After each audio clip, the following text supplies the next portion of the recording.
Hello and welcome to French Property Renovations, my little YouTube channel, and today it's an arduous task, but I'm continuing and I keep doing a little bit every day, and basically I'm reclaiming the wilderness back to some kind of order. And it's hard to tell, but that grass is round about 2 feet high and there's brambles in it and everything, and slowly but surely I'm reclaiming it along the front here on both sides of the road where I've got my house, my home. And as you can see from this view across the road, I've reclaimed most of that, and in between that barn and the polytunnels, which are actually lambing barns I think, there is a pond. So I've reclaimed right up to the pond. Now my geese can get into the water if they're hot, so we're doing okay with that.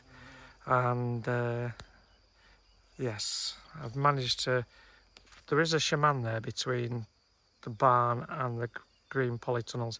Now a shaman is what the French farmers use to access their fields, so it's like public land generally owned by the communes and maintained by the communes, but the farmers don't own it because it might be an access point for several farmers onto each of their own individual plots of land.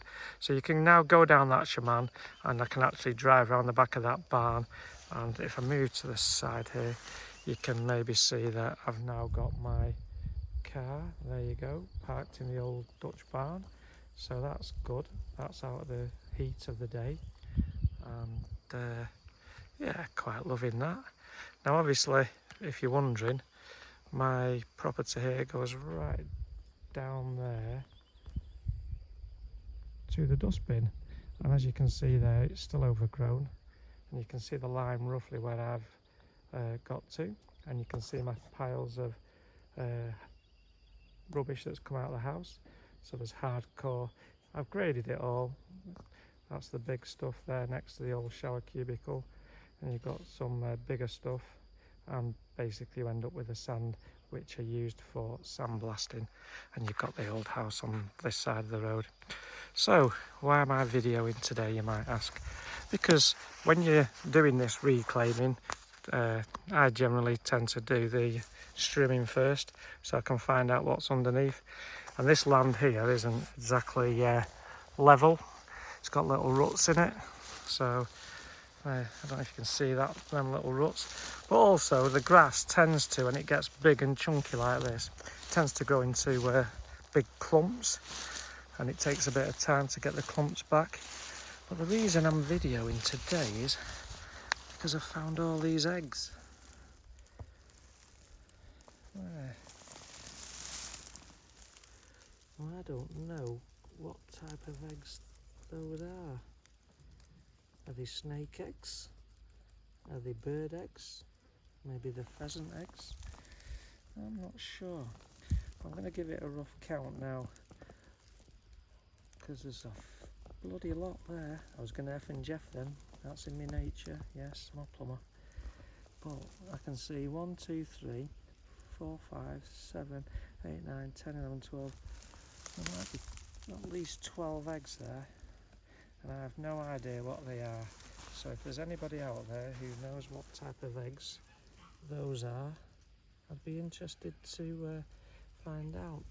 But they're protected by some brambles. But yeah, my wilderness that I'm reclaiming back. So this is a beech tree that I've got, which I'll go around, and I've got quite a few cherry trees here, and this one has loads of cherries in it.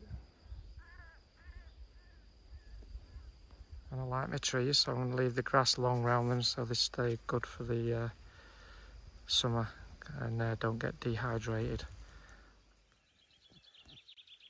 Early morning now, and let's see if we can zoom in, and there is one pheasant, which I do think belongs with the eggs, as the local farmer Manuel Fernandez he tells me that the eggs are pheasant eggs.